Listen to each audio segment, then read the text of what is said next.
Hey everybody, Clay here. I'm just introducing the next installment of the podcast, which is I've got 3 episodes that I haven't actually done anything with because I've been too busy trying to get getting the spring rush going. So yeah, it's I was super stoked to bring on this guy that some of you may know of. His name is Jim Coffey. For episode number, I don't know, 5 or something. And basically, like, who'd have thought, hey? Who'd have thought if I reached out to Jim Coffey and that he would actually be like, hey, yeah, well, let's do it. Let's have a coffee together and we'll talk about whatever you want to talk about. So I kind of sound like that Rodney guy. He's hilarious. He was more than willing, and we did this a couple weeks ago, and I just haven't been able to actually edit it, and I was hoping to get some footage off YouTube. Wasn't letting me.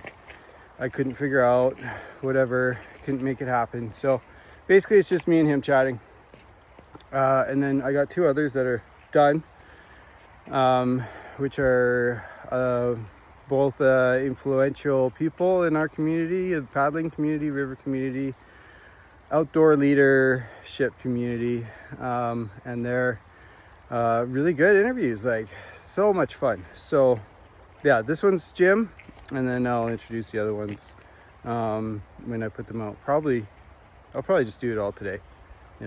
It's funny, hey, you should be staggering it for the best marketing, or for the best chance of getting new followers, and it's like, whatever, man. Whatever. Let's just have fun, right? Oh, and on that note, having fun. So this business is hard. It's really hard, right? Like, it's a hard business to break into and run a thriving business that you can actually live off of, and you can pay people well off of, and it kind of feeds itself. It's pretty hard to break into. And then we're in this environment now where we got politics involved, like global politics, and I've never found myself watching the news more of another country's news than I do now.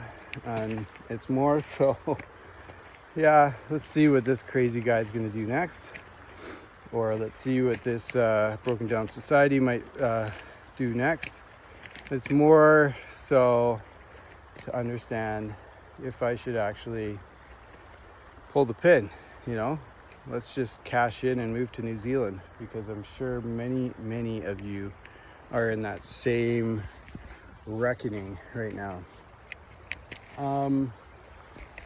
And it's I got nothing of insight, nothing to tell people, other than to say, yeah, it's affecting me. It's affecting our business. Like, I have a whole order that I want to push go on, and now I got these tariffs to deal with, and April 2nd is looming.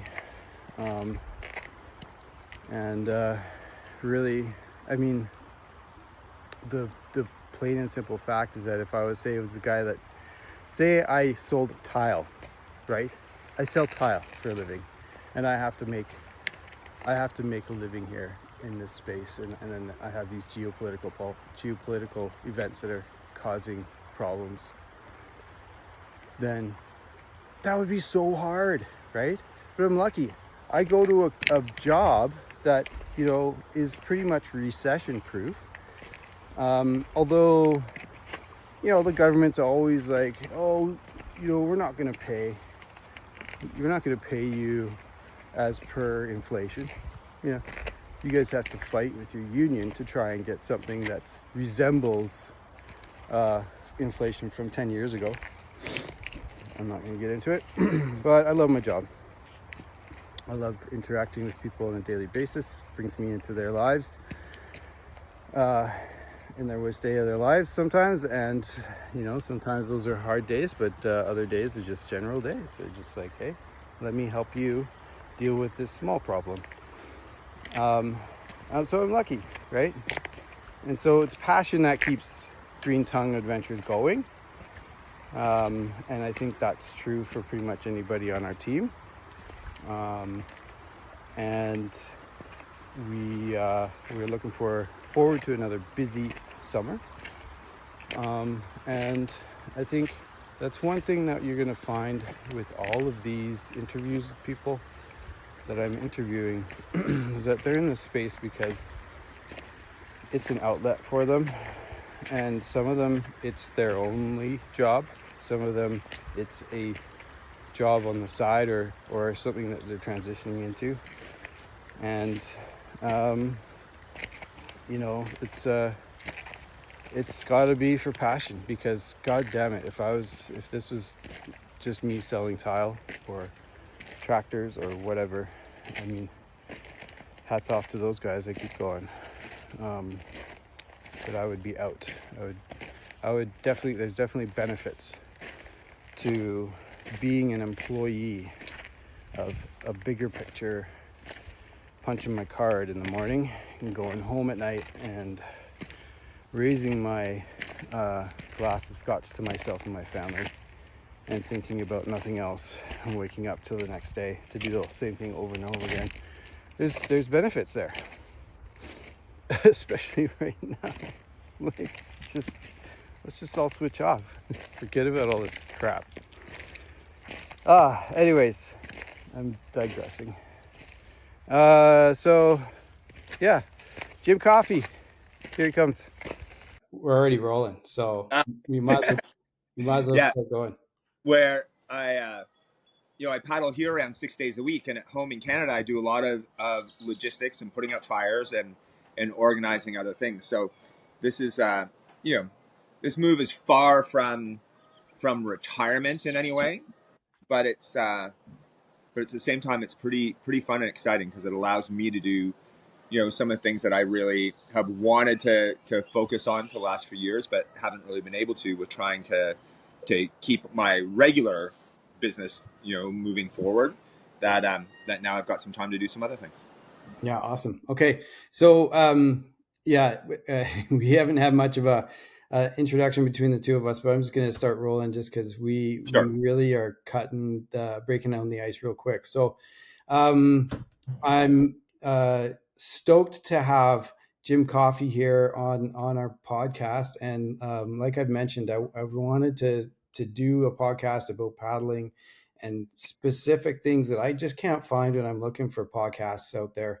So I'm hoping to ask some kind of silly, dorky, like paddle nerd type stuff that I can't get other places. But also because you're kind of like what I would say, and anyone who's listening who would know you probably would see you as a bit of a grandfather, or like the dawn of Canadian paddling.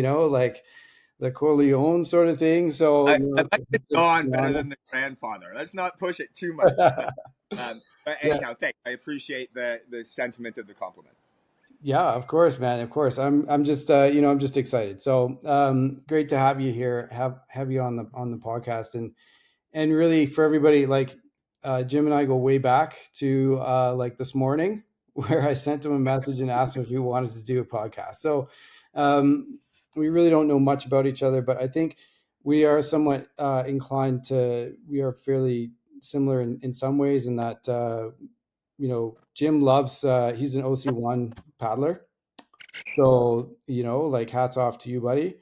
uh, and that's kind of where I started. I was into some kayaking and did the rafting and all that other stuff, but I'm back in my canoe for the most part.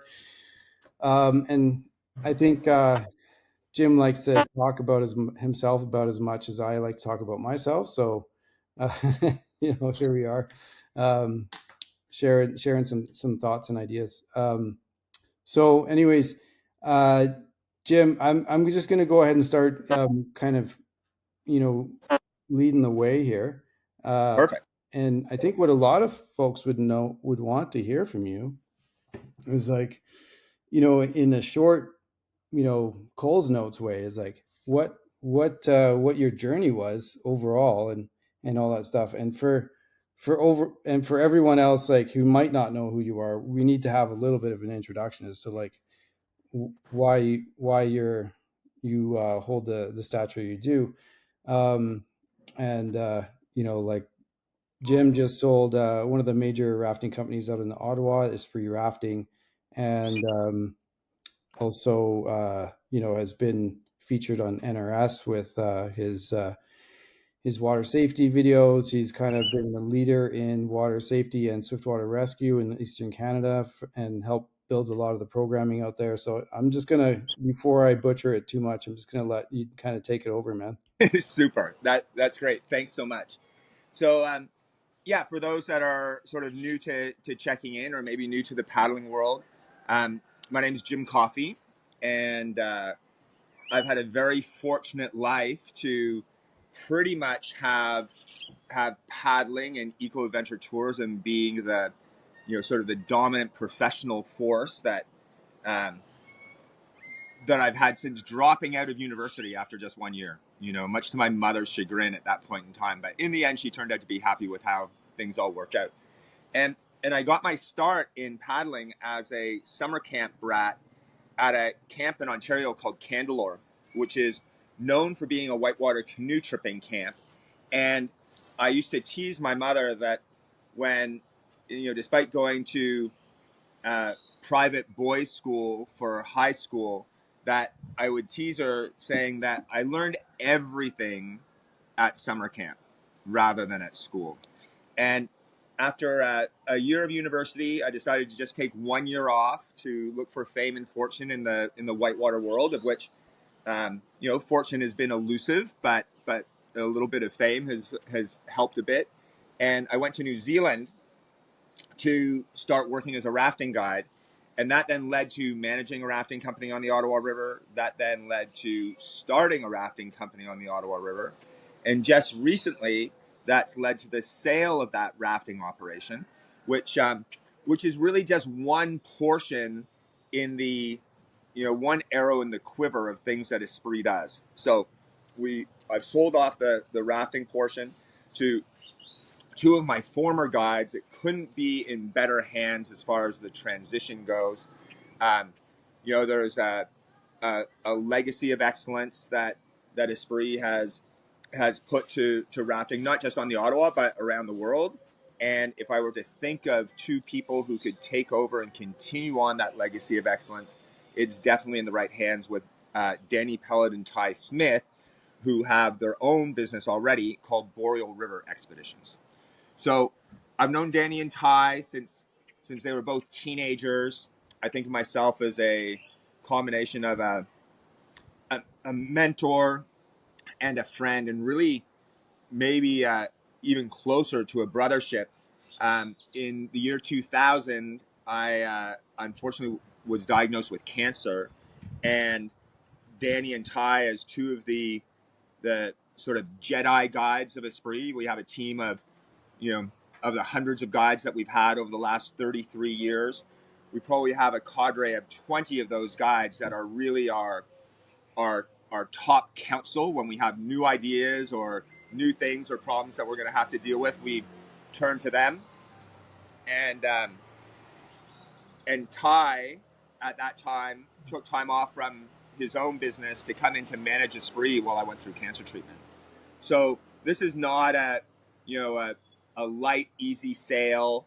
It's not going to a big corporate entity or or someone else along those lines. It's going to people that have had Esprit, on their the Esprit logo sort of emblazed on them, and have Esprit in their heart. And so what's exciting is that Esprit Whitewater, as opposed to just Esprit Rafting, does about 15 to 20 different programs, not just in the Pontiac, but also around the world. Oh, my neighbor just put on music. Should we move? No, man, it's a nice ambiance. I don't think Okay, cool. it's not So, overriding you in any way.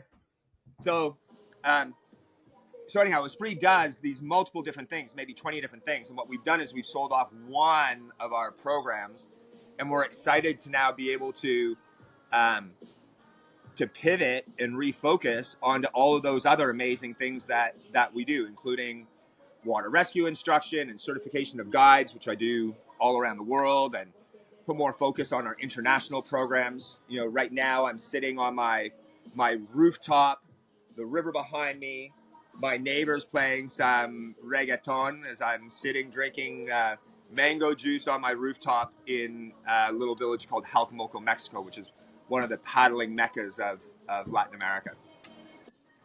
Yeah, obviously Like, living the life, man. Yeah, yeah. you're there, and you're doing what a lot of us, would dream of doing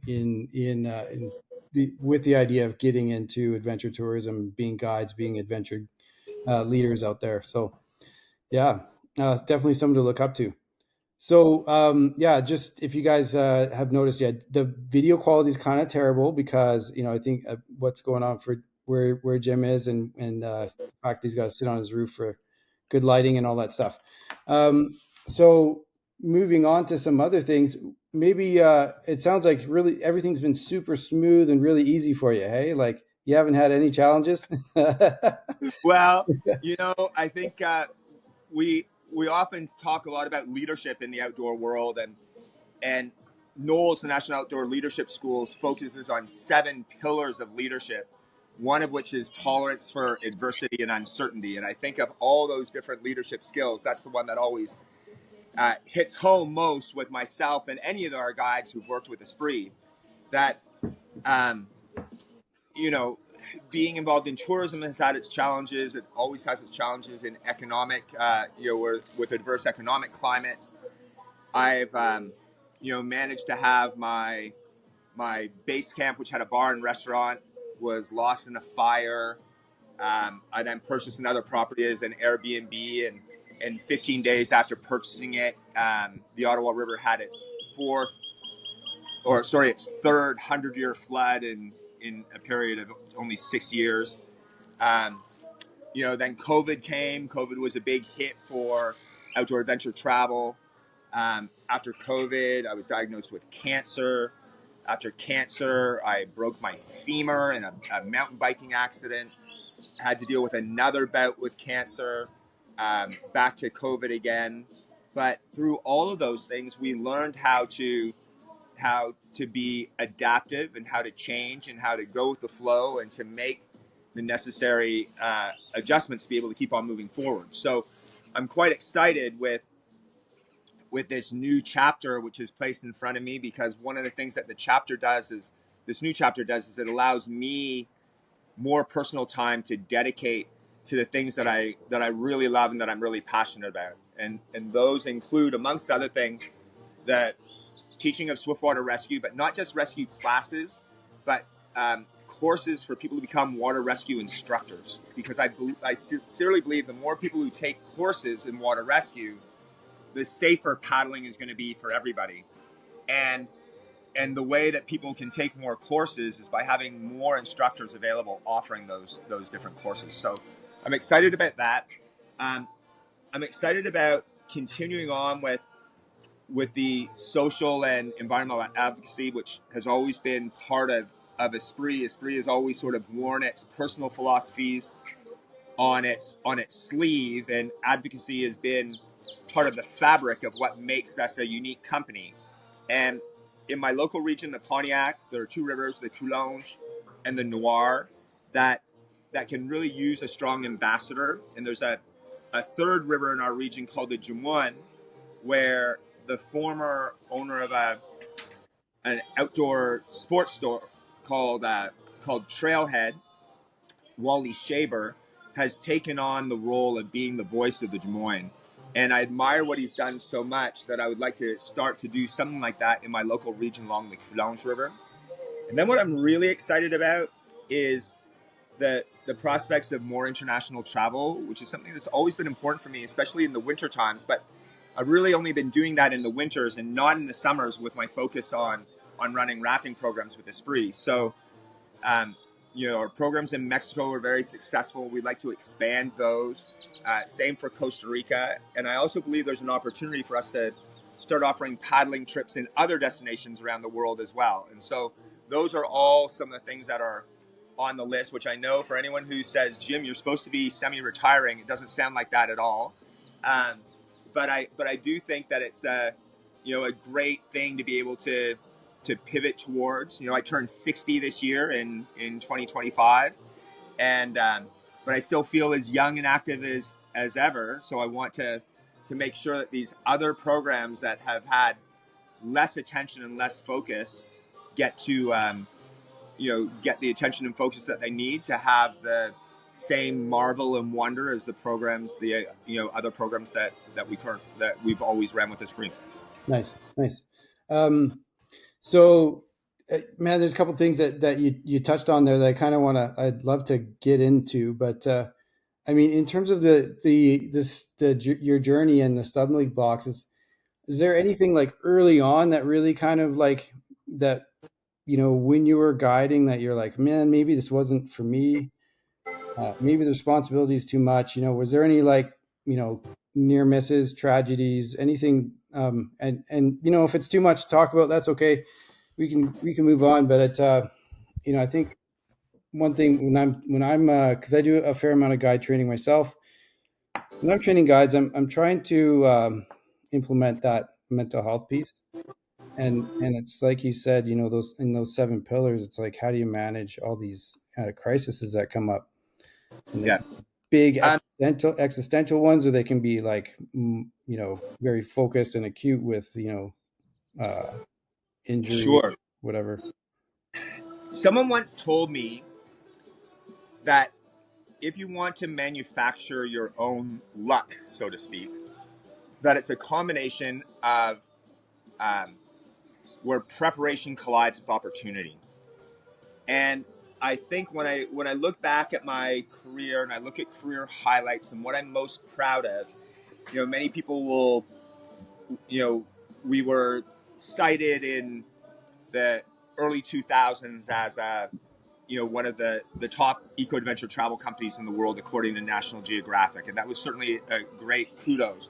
But what really made me feel like we were on the right track as far as training and that idea of preparedness, manufacturing our own luck, was that in 2008, here where I am in Mexico, just 5 kilometers upstream from us, we had one of our students who, while kayaking on a student-led expedition, so we didn't have any of our instructors with the group, ended up capsizing in his kayak, and in the process, he actually suffered a cardiac arrest, which then led to his capsize. And the students, which at the beginning, 3 months earlier of their course, had no real training, many of them no first aid training, no water rescue training, none of those things. This is now nearing the end of their course. Went to the student, tried to roll him up, couldn't, pulled him out of his boat, swam him over to shore, started CPR. And those are all the things that we had trained this group to do. But a step further was that moments later, a raft pulled in to where this incident had happened, and they opened up our medical kit and they brought out a defibrillator. And we had done defibrillator training ad nauseum with this group over and over and over again, so much so that many of the participants on that, while this was happening for real life, thought it was just another drill that we had set up for them as a challenge. But this was the real deal. And they brought out the defibrillator and they continued with CPR, and they shocked him twice and they got a pulse back. And in the process, they called us. We were 5 kilometers away on a satellite phone, which we had given them and given them all the numbers to call. And we drove in and we loaded him in the back of our van, and we had oxygen. So we put him on oxygen. We drove to the local hospital. And to make a long story short, 2 days later, after an air evac to London, Ontario, he opened his eyes asking the nurse where he was. And the nurse says, "You're in London, Ontario, Canada." He says, "No, I'm not. I'm kayaking in Mexico." He said, "No, you passed away in Mexico, but your friends brought you back to life, and here you are in Canada." That gives me chills, man. That's So awesome. that story, Yeah. that story written up in a bunch of books, and there were a bunch of awards from it. But really, when I start thinking of all the different things that I've done, working in over 50 different countries worldwide and doing training, like all sorts of I've been blessed to have a lot of amazing things happen in my life, but there's nothing better than being, even in this case, in my case, on the periphery of a rescue like that, where again, preparation collided with opportunity.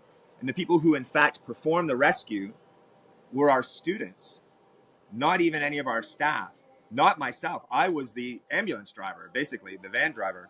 So when I believe that when we can give to other people, to other guides, to participants, to to students on a course, um, some real valuable training, that that that excites me, and that's one of the things that I really want to move forward with now that I have some more time, in particular, to provide instructor certification and training, so more instructors can pass that message along, so that paddling overall as a sport becomes a better and safer activity, not just locally where I live, not just nationally, but around the world.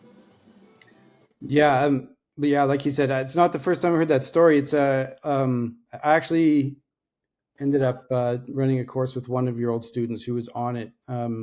He told me about it, and then also I listened to another podcast that you were on. It's called Leading Steep. It was a really good podcast, Yeah, and he didn't keep going with it. I was really disappointed, but anyways, so that really leads into some subject matter that, one of the reasons why I wanted to do these podcasts is like, and it's from other things that I'm hearing from other podcasts or other people talking. I was just talking about this today. Like some of the folks that, I'm contracting to, they're like every 3 years, I got to do this course and it's the same course. And like, is it really that necessary? And then you hear from other professionals out there, like, we don't really need to have Swiftwater Rescue as certified guides out there.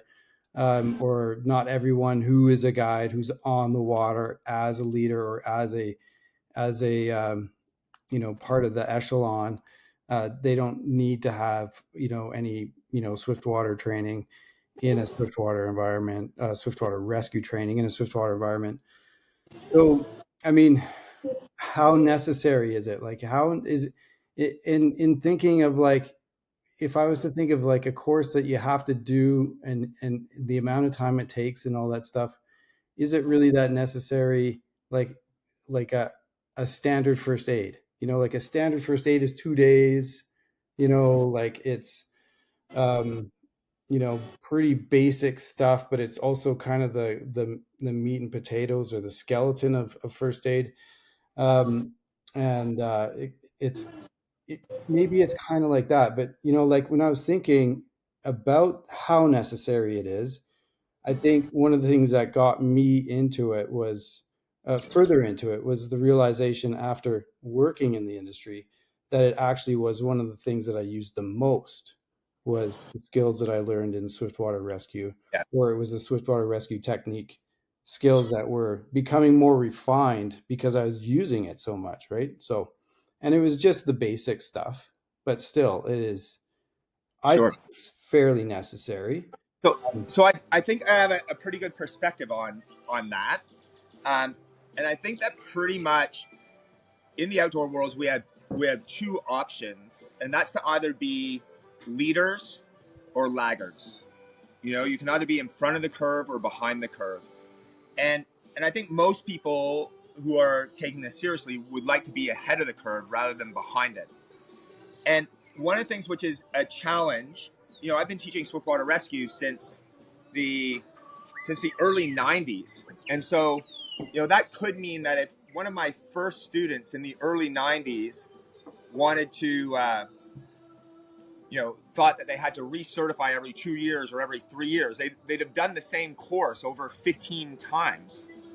And so, one of the new things that I'm hoping to develop with one of the associations that I teach with is instead of just offering courses in recertification of something which is so similar to what they have done before. So maybe there's a few new tips or tricks, but it could probably be 80% a repeat and 20% something new at best. Is to just be able to offer, instead of always a new course or another course. That most of these courses are based on just participation. You come to the course, you don't drown, you pass. You get a certificate. So they're really more workshops than they are true certifications. But I think that there's room now with so many people who have done courses in the past to be able to do a 1 day skills assessment with an independent instructor who can monitor someone's skills and say, yeah, this person still has it, but this person needs to go back and do more training. And and that's something which doesn't really exist as far as independent um, assessment goes.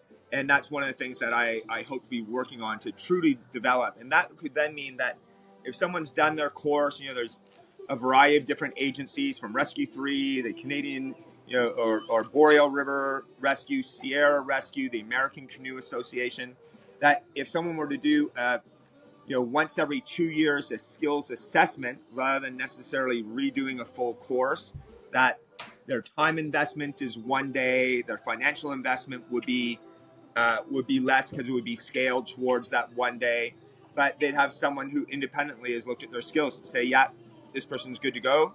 Nope, this person needs more work. And so that's one of the things that I hope to really help develop across the country and across the world.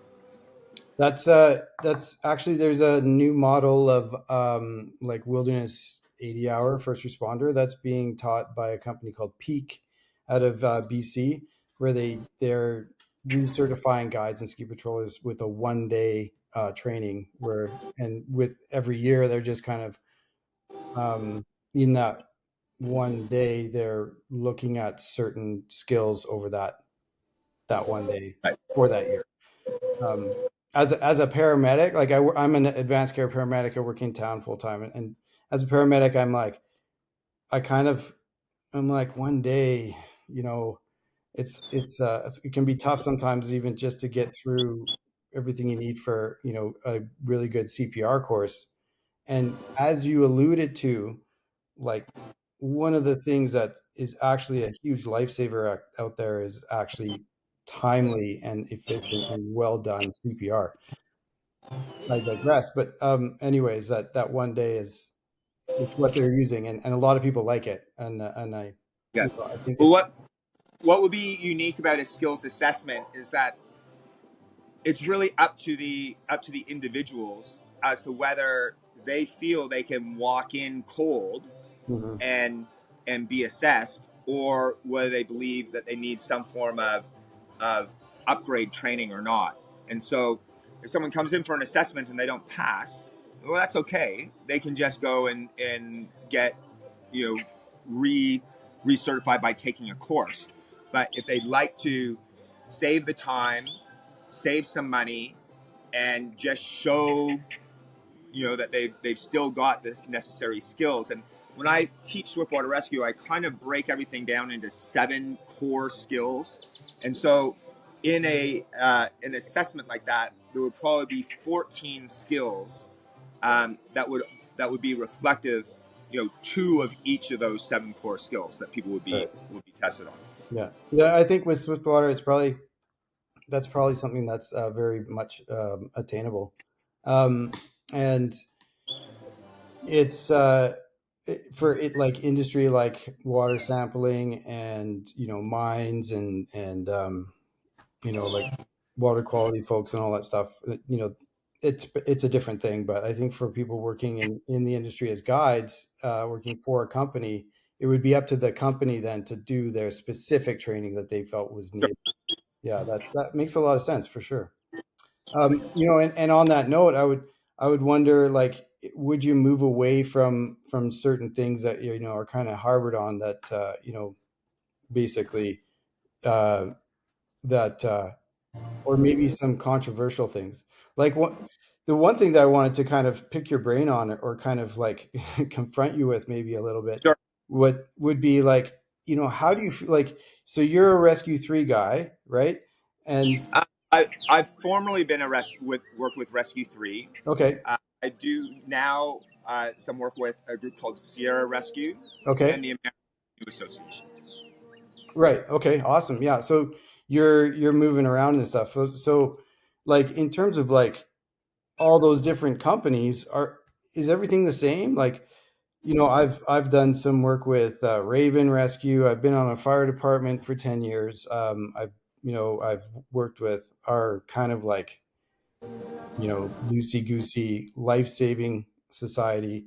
I'm an affiliate or like an agent for Rescue Canada, and also have kind of I've been exposed to the boreal rescue courses as well. And everyone's got a little bit of a spin on something, right? But who's doing the like the cutting edge stuff. And I think really what the cutting edge stuff would be is stuff that's um, just the most relevant or most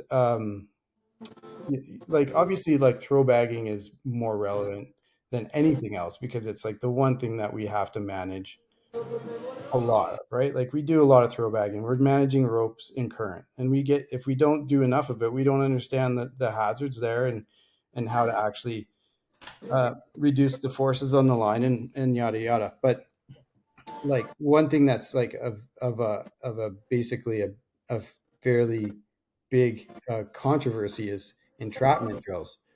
But Sure. is it really important to stick somebody underwater with their life jacket and have them get out? Is it really important to try and get someone to swim over a log and then just like, hey, you're good, like what if, Sure. you know what I mean? Like how do you feel about those entrapment drills, and like would they fit into your assessment of something that you would review? So I like to think that, I teach three different levels of courses. The first is a recreational entry level, the second is a professional level, and the third is referred to as an elite level. And the way I like to think of those is that introductory level is a lot of instruction. So the instructor is giving a lot of information to the students. And that secondary level, the professional level, is more coaching from the instructor. So people are already at that point in time have the basic skills like swimming, throwing, wading, etc. And it's how to mold those skills into uh, being able to come up with effective rescues. Kind of the same way as a good Canadian analogy is that the first level you're teaching people how to skate, right? How to stick handle. And then the next level is you're teaching them how to work together as a team on the power play, right? Right. The Yeah. following level, the elite level, is something which instead of it being based on a lot of teaching or coaching, it's based on review. So we do a lot of video analysis, and that's all scenario based and driven. So just 2 days of scenarios. Usually, when we do elite training, it's based on a full team that's looking for that level of training, so that they can work and train together, and that I come in or an instructor comes in to be able um, to monitor how well they're doing, provide the right feedback, and in debriefing of different scenarios to see how they can do them better. And when we do things better, we look at having uh, a higher level of expertise, a higher level of efficiency in both people and equipment, and a higher level of expedience, which is just another E word that means fast, right? Because water's hard to breathe, so we need to move quickly. When we look at things that are specific, let's say entrapment or that strainer drill, I try to break it down to 7 core skills: swimming, throwing, wading, um, tethered rescue, rigging, so anything to do with ropes and pulleys and things like that, followed by being or followed by strategy, and of course being a better paddler or being more maneuverable on the water. So those are the 7 core skills. I look at entrapment as a way in doing entrapment drills to enhance strategy. So we look at things like, um, in the past, we would always talk about performing rescues using lower risk techniques, working our way up to higher risk techniques. But we find ourselves in this dichotomy that some of those higher risk techniques were in fact more effective and more likely to be successful. So now, instead of looking at just low to high risk, we look at things from a perspective of acceptable level of risk. So we can now use the skill which is most likely to work best as long as it's within our umbrella of acceptable level of risk. And The our other thing that we expertise. used to always think about was the necessity of having leadership first, safety second, and rescuers third. If we're going to organize ourselves, we would organize ourselves in that order. We're going to get some leadership. Okay, I'm in charge. We're going to put these people on safety, and now we're going to go about performing the rescue. And that works well. That's what professional rescue services do, using the model of ICS, Incident Command System, that's sort of set up in that manner. But that works well when your subject is stable. They're no longer moving. They're not. They have the ability to signal to us. They're not. They don't have an imminent loss of airway. There's no visible grand injury of some sort. But things change a little bit when a subject is unstable. Imminent loss of airway or loss of airway, still moving downstream, inability to communicate with us. What those people need is they need rescuers. They need someone to go get them. And we also find that the paddling world is a little different. Sometimes we're only paddling in a team of 3 people. One person gets injured or is in a compromised situation. Well, you can't just say, okay, I'm going to be the leader and this is going to be the safety. Now we don't have anyone to rescue that person. So there have been a bunch of changes in how to approach rescue, which can include that we may, in fact, in certain situations when we have an unstable subject, we may focus on rescuers first. Or when we don't have those large scale teams, like a rescue team coming in from a fire department, which might have 6 to 8 people, that we may have to provide rescuers first because we may not have the resources to have anything else. So with entrapment, again, I look at an assessment when someone's entrapped, that we want to first see whether they have an airway or they don't have an airway, whether we can make direct contact with them or not, and then what do we have to work with as far as environment or banks go.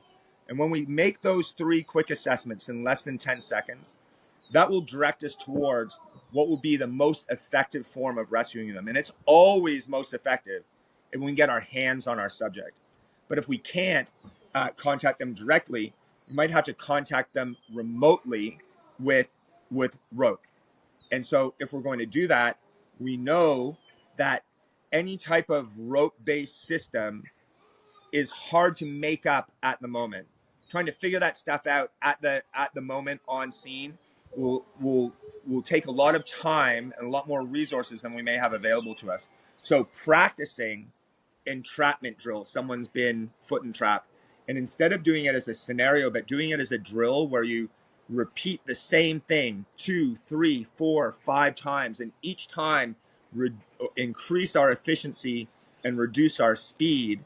I think that's all very valuable instruction for especially for a team to be able to work with, so that in the event that they have that incident at that time, that they're able to do things again with those 3 core elements of excellence: efficiency, expertise, and expedience. Nice. Yeah. Totally love it, man.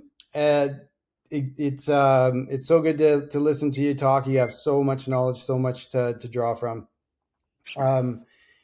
In that respect, would you consider, and this is where a lot of the controversy, I might be off base here, as a Rescue Canada agent, kind of like you going out there with this stuff. And it's funny how like it's all proprietary, and you can't, one company teaches one thing, and you can't divulge what that thing is or share it with the other thing. But we do like a self entrapment escape thing where we actually hold people underwater and they have to get out of their PFDs, and people get angry. Yeah. Yeah, like people, not necessarily students. The students deal with it, and it's not like we're like, hey, you have to do this to pass the course. It's not like, hey, let's try it out. If it doesn't work for you, it doesn't work. This is what it's like, though. right? This is what it's like getting stuck underwater, and this is what it's like to try and manipulate your equipment with cold hands and when you can't breathe, and it's a headspace thing. It's not necessarily get completing the skill. And but the people that get upset would be the other instructors that aren't part of the program, and they're coming from different places, and they're like, this makes no sense. Why would you tell anyone to get out of their PFD? What happens when they get out? Are they going to be able to, they're just going to drown, like all this kind of stuff. But I think that one of the things that there are certain things that people are paying for when they take a swiftwater rescue class. One of the things that they're looking for is to gain as much information as possible in as short a period of time, which is a really difficult way to teach, right? But that's why someone would contract me to do their course as opposed to a new instructor that I've just trained. Throwing a throw bag isn't rocket science by any means, but the efficiency of an instructor to be able to provide good information, um, more rock, less talk, go and get people have their hands on. I think those are all things that are really key. And and the example that you're talking about with a self entrapment drill and being able to get out, or like you're saying, the strainer drill that some people refer to as a bit of a gimmick or whatever, because strainers aren't smooth PVC pipes that you can maybe push on and they might sink down, which is what many instructors use for that type of drill. Um, I don't think that there's really much in the way of experience that's bad experience. I wouldn't necessarily want to have a course that was only made up of these little, call it anecdotal drills of, okay, this might happen, so this is what it feels like. I think that there are some core skills that people need to have that are translatable from all of those different organizations, whether it's Rescue Canada, Rescue 3, Esprit, American Canoe Association, etc. One of the things that and this is a little bit of a plug, that I like about teaching with the ACA is that um, ACA courses are, the price for those courses are set by instructors, and the ACA doesn't charge a per person package fee for anyone who comes on the course.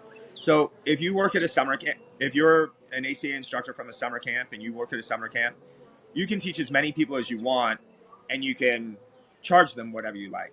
So I've just got back, for example, from Peru. And in Peru, I had an instructor candidate who works with the fire department. And he would love to teach with some of these other organizations, maybe ones that are more geared towards the professional fire service. But the problem is that the budget for fire departments in Peru is really low. And so they just don't have the means to be able to get that many people trained. Whereas with the model of a membership fee for instructors as opposed to a package fee, and instructors being able to charge whatever they like or they want, they can then he can then go and teach anyone amongst the Peruvian fire service, and it can be part of his regular salary and paid job, or he can charge if he likes. And that model is because that organization is a not-for-profit organization, and its mandate isn't, I have a lot of knowledge and I'm going to teach you, I'm going to share you this knowledge and you're going to pay me for it. The emphasis behind that philosophy with the ACA is that the more people who have water rescue training, the less likely people are going to get hurt, and ultimately the less likely that people are going to drown. And that's what water rescue's bottom line, especially from a recreational point of view, a paddler's point of view, should in fact be about. So all different organizations have their pros, and there's probably ways that you can look at them that may have their cons. But the one thing that's definitely for sure is that getting quality water rescue training, regardless of who the instructional body is far better than not having any water rescue training. Because in the moment, we want to be able to work together to, again, emphasize a level of expertise, level of efficiency, and a level of expedience. yeah, man, exactly. Really, it's like we're all there for the same reason, and all of us, anyone out there who's instructing, my hats is off to any one of them. because they're out there, giving it their best. And the challenge, I think, comes from folks that maybe, like you say, maybe come to it like, my job is to tell you everything, right? And it's like you say, it's also more of a facilitated workshop than it is, especially with guides and stuff. Sure. For the folks that are just starting out, you kind of have to, like, you just got to walk them through all the paces, and just, we try and get all those skills in there so that they're safe and everything. Yeah, man. I mean, these are some of the things that I feel like I have to kind of confront others with, is that I am frustrated a little bit sometimes with um, the Chihuahua. Yeah, I have 4 Mexican Chihuahuas on the street below me, all trying to assert their dominance. And actually, it's the smallest one that's winning. So pretty fun. Yeah, isn't that the way, with Chihuahuas? Yeah, Yeah. little man syndrome. Yeah. So, anyways, I just, like, that's one of the things that I find frustrating, is like, it's like, man, we're all doing the same thing. We're all out here kicking ass. Like, we're all trying to make everything better for everyone else. So, I'm a firm believer in stealing as much as I can from anyone else that I work with. And folks are, if they want to take anything that I'm doing, then happy to share, for sure. So, hey, ACA, I've heard a lot of great things about it. Yeah. Yeah, like, not just for the Swiftwater, but also for their own instruction, like paddling instruction, right? The skills courses. So, Yeah. I really, I've spent the last 10 years being associated with the ACA, and their philosophy aligns with mine. One of the greatest compliments that I was given years ago by an exceptional athlete and human named Tristan Chernov, who's a former Esprit guide and is a Paralympian gold, bronze, and silver medal winner in road cycling, once told me that from an instructional point of view, one of the things that's very admirable and that he admired in my instruction was to not not be selfish with your knowledge. If you got information, just you know let it out.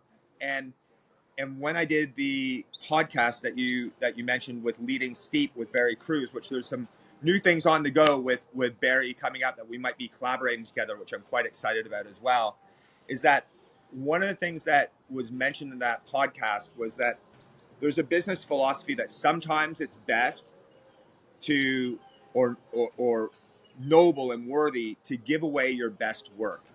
And and sometimes people are really against that, but in my case, I can claim the value of this, because when myself and videographer, adventure filmmaker Mike McKay came up with the idea and the concept of the R3 Rescue for River Runners video series, now over 10 years ago, we didn't know what we were going to do with it.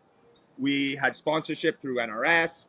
We put together a bunch of water rescue videos that people thought were poignant because they would include some good paddling and then some quality tips and tricks. Obviously, not to replace doing a course, but to inspire people to do a course.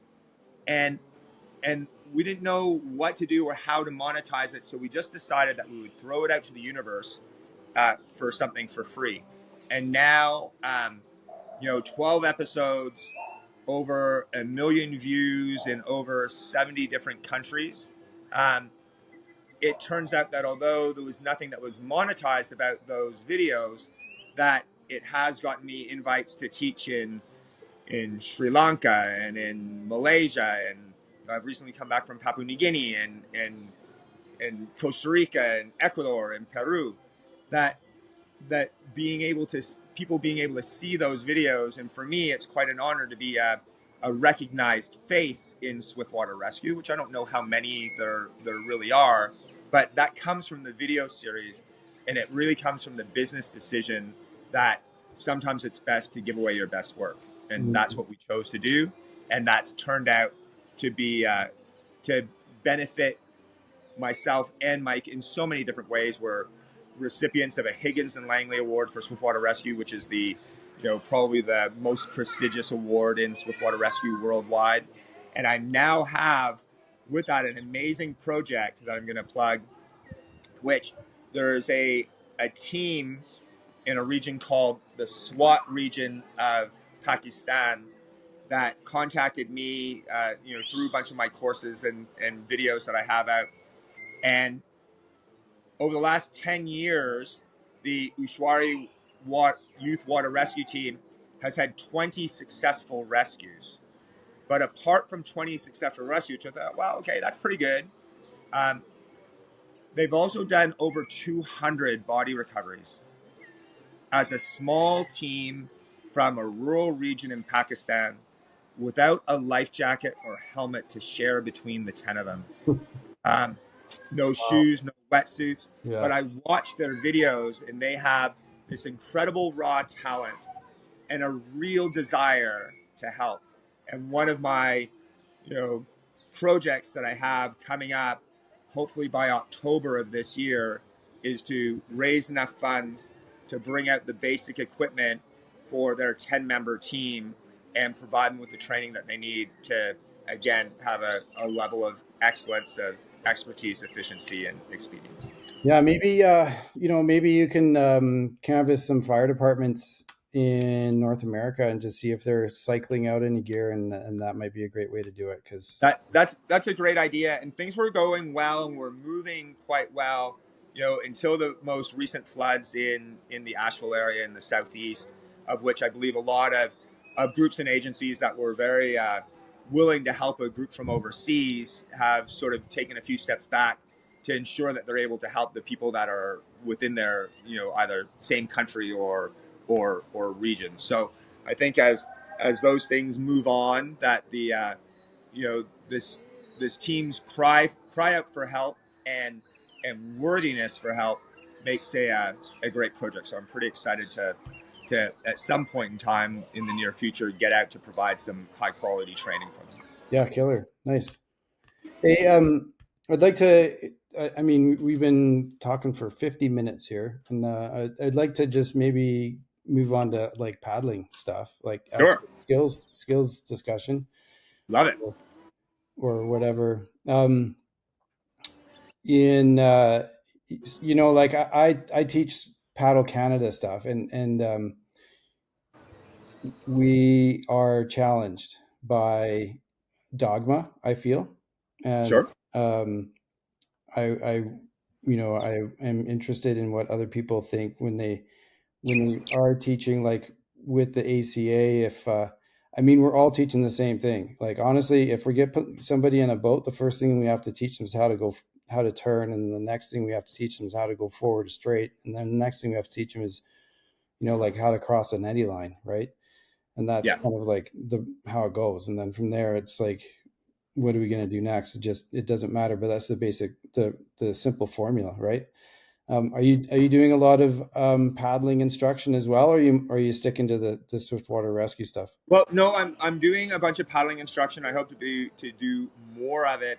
But what I really enjoy, um, is paddling here in Mexico, where I run week-long adventures, and those adventures are, you know, are paddling trips that are fun, but they also include any coaching that people are interested in getting. And the more hungry someone is for coaching, the more coaching we provide for them.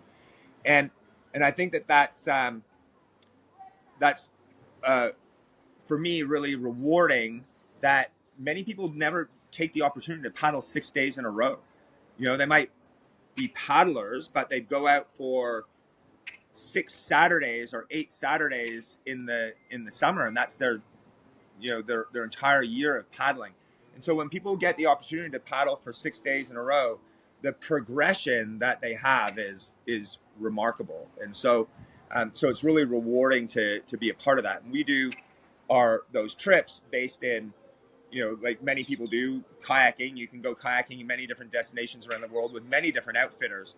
But Esprit also focused in providing international open canoeing, solo open canoeing trips, which nobody really offers that type of equipment in other destinations. So when people are talking about canoeing internationally, um, it's not really whether they come with us or they go with someone else. It's about when they come with us, because there isn't anyone else to really go with, and that makes our trips in both Mexico and Costa Rica really really exciting, because the development that people have on those trips, plus the fact that we focus on three core elements, which is activity and adventure, culture, and natural history.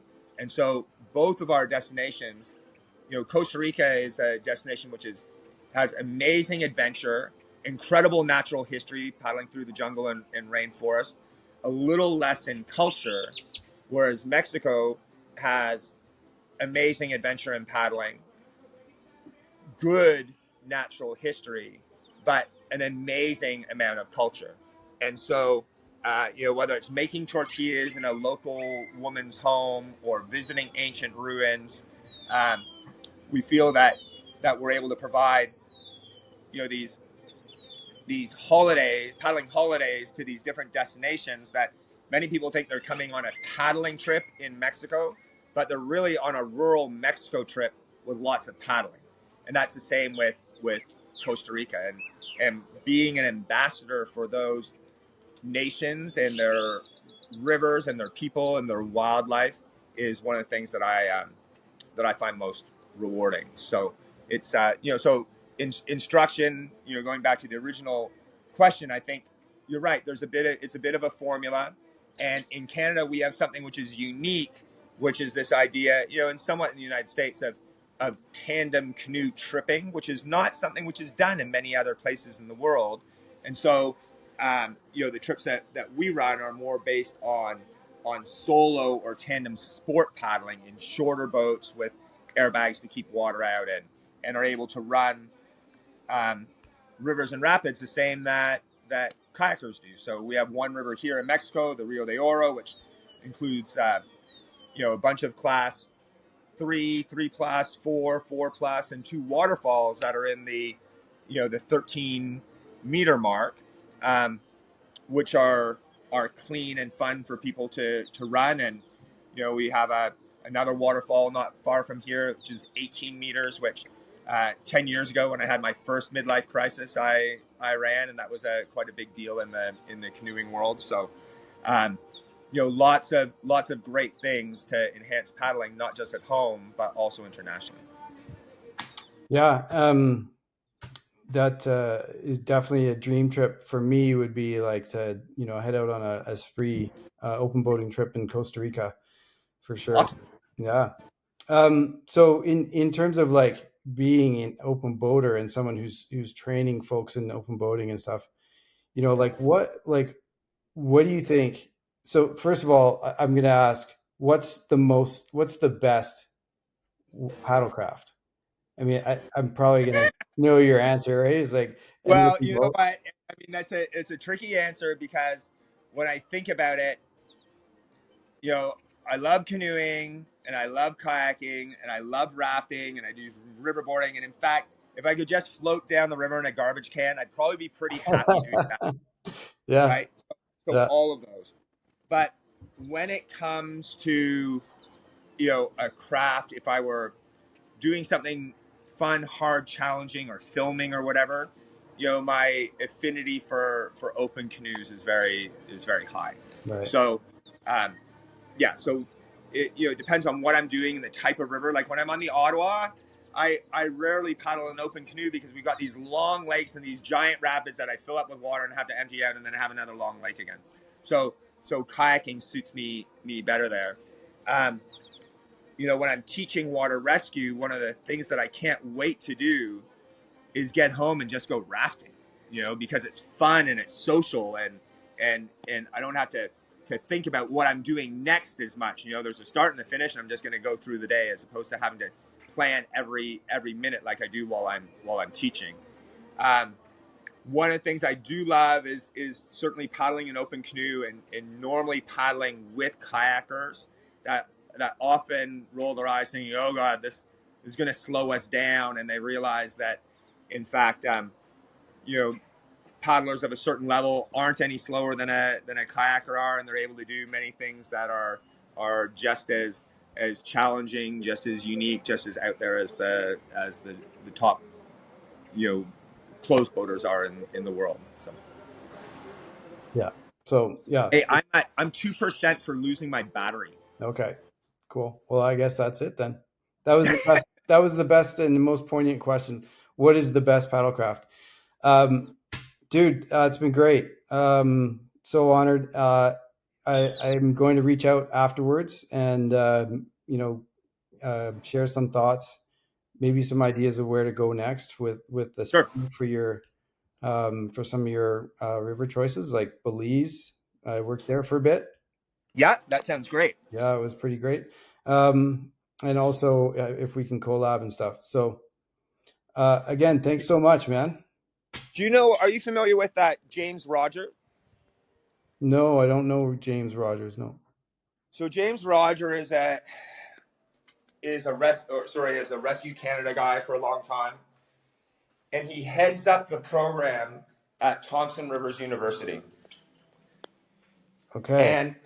And for their program, they've recently just made a pretty big change where they've moved from Rescue Canada to ACA for their students, and that's geared, I think, with again some of the issues of. Sorry, I'm just charging. Oh, where'd you go? You still there? Still here, yeah. Yeah.